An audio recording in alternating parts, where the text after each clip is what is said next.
እንደ እግዚአብሔር ያለ አምላክ በሰማይና በምድር ማን ነው? እግዚአብሔር ለሕዝቡ ኃይልን ይሰጣል፣ ልጆቹንም በሰላም ይባርካል። ምስጋና ለስሙ ለዘላለም ይገባል።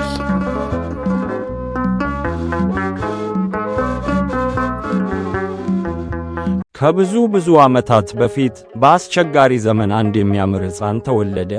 በዚያን ጊዜ የነበረው የግብፅ ንጉሥ ፈርዖን ይባል ነበር። እርሱ በጣም ክፉና ጨካኝ ንጉሥ ስለነበረ የዕብራውያንን ሕፃናት ሁሉ እንዲገደሉ አዘዘ። ነገር ግን የዚህ የሚያምረው ሕፃን እናት ልጇን በጣም ስለምትወደው እንዲሞት አልፈለገችም። ስለዚህ በሚስጥር መደበቅ ጀመረች። ይህ ሕፃን እያደገ ሲመጣ መደበቁ አስቸጋሪ ሆነ። እናቱም በደንብ የተሠራች ትንሽ ቅርጫት አዘጋጅታ ሕፃኑን በውስጧ አደረገችው። ከዚያም በአባይ ወንዝ ዳር በሚገኙ ሳሮች መካከል አስቀመጠችው። ታላቅ እህቱ ማርያም ምን እንደሚሆን ለማየት በቅርብ ሆና በትኩረት ትጠብቅ ነበር። ልዕልቷ የፈርዖን ልጅ ለመታጠብ ወደ ወንዙ መጣች። በሳሮቹ መካከል ቅርጫቱን አየችና ያ ቅርጫት ምንድነው? አለች። ቅርጫቱን ስትከፍተው የሚያምር ሕፃን አየች። ልቧ በደስታ ተሞላና ልጄ ይሁን ብላ ወሰደችው። ስሙንም ሙሴ አለችው። ትርጉሙም ከውሃ የተገኘ ማለት ነው። ሙሴ በቤተ መንግሥት ውስጥ እንደ ልዑል ሆኖ አደገ። ሙሴ ትልቅ ሰው ሲሆን ከግብፅ ወጥቶ ወደ ምድያም ሄደ። በዚያም በጣም ደግና ቆንጆ የሆነች ሲፓራ የምትባል ኢትዮጵያዊት ልጅ አገኘ። ሲፓራም የሙሴ ሚስት ሆነች። የሲፓራ አባት ስም ዮቶር ይባላል። እርሱ በጣም ብልህና የእግዚአብሔር ካህን ነበር። ሙሴ ከዮቶር ብዙ ታላላቅ ነገሮችን ተምሯል። ትዕግሥትንና ፍቅርን፣ በጎችን እንዴት እንደሚጠብቅና ሰዎችን እንዴት እንደሚረዳ ተማረ። በጥበብ ሰዎችን እንዴት በፍትሕ ማስተዳደርና መምራት እንዳለበት ዮቶር መከረው። ከረጅም ዓመታት በኋላ ሙሴ አረጀ። አንድ ቀን ሙሴ በሲና ተራራ አጠገብ በጎችን እየጠበቀ ሳለ የሚገርም ነገር አየ። አንድ ቁጥቋጦ በእሳት ይነድዳል፣ ነገር ግን ቅጠሎቹ አይቃጠሉም። ሙሴም ይህ እንዴት ያለ ድንቅ ነገር ነው! እስቲ ቀረብ ብዬ ልየው ብሎ ሲሄድ እግዚአብሔር ከቁጥቋጦው ውስጥ ሆኖ በስሙ ጠራው። ሙሴ ሙሴ አለው። ሙሴም እነሆኝ ብሎ መለሰ።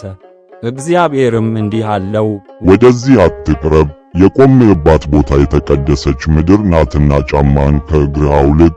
ሙሴም ወዲያውኑ ጫማውን አውልቆ በታላቅ አክብሮት ቆመ።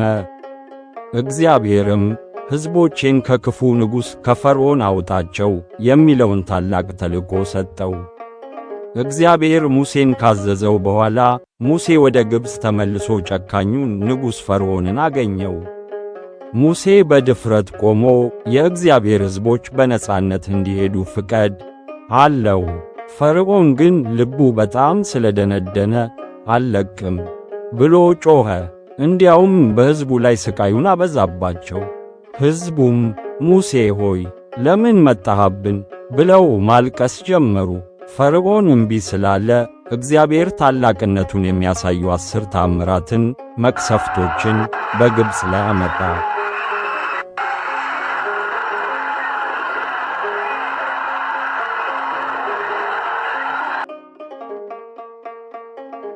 በመጨረሻም ፈርዖን ተሸንፎ ሂዱልኝ፣ ሕዝቡን ይዘህ ውጣ ብሎ ፈቀደ። ሕዝቡ ከግብፅ ወጥተው ወደማያውቁት በረሃ ሲገቡ መንገዱን አያውቁትም ነበር። በረሃው ደግሞ በጣም ሞቃትና አስፈሪ ነበር። ነገር ግን እግዚአብሔር ብቻቸውን አልተዋቸውም። ታላቁን መልአክ ቅዱስ ሚካኤልን መሪ እና ጠባቂ አድርጎ ሰጣቸው።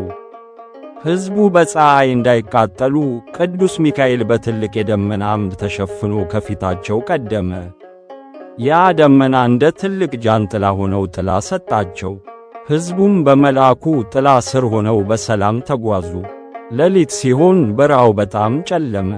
መንገድ እንዳይጠፋቸው ቅዱስ ሚካኤል በእሳት አምድ ተመስሎ በብርሃን መራቸው። ያ እሳት እንደ ትልቅ ፋኖስ ሆኖ መንገዱን አበራላቸው። ሕዝቡም በመልአኩ ብርሃን ተማምነው ያለ ፍርሃት ተጓዙ። ሙሴና ሕዝቡ ከጨካኙ ንጉሥ እየሸሹ ሳለ ትልቅ ባሕር፣ ቀይ ባሕር መንገድ ዘጋባቸው።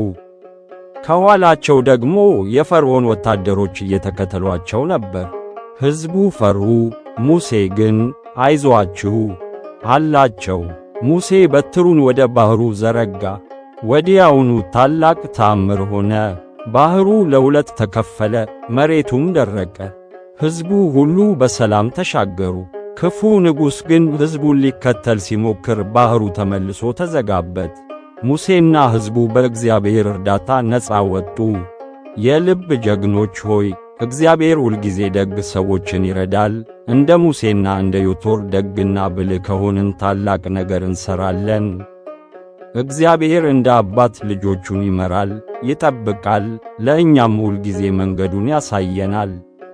እንደ ሙሴና እስራኤላውያን እኛም ጠባቂ መልአክ ቅዱስ ሚካኤል ከእኛ ጋር እንዳለና ከክፉ ነገር እንደሚጠብቀን ማመን አለብን። የልብ ጀግኖች ሆይ፣ እግዚአብሔር ሙሴን ጫማህን አውልቅ ያለው ለምን እንደሆነ ታውቃላችሁ? ምክንያቱም ያ ቦታ የእግዚአብሔር ክብር ያለበት የተቀደሰ ቦታ ስለነበረ ነው። እኛም ዛሬ ወደ ቤተ ክርስቲያን ስንገባ ጫማችንን የምናወልቀው ለዚህ ነው። የልብ ጀግኖች ሆይ፣ ቀሪውን የነቢዩ ሙሴን ታሪክ በክፍል 2 ይዘንላችሁ እንመጣለን።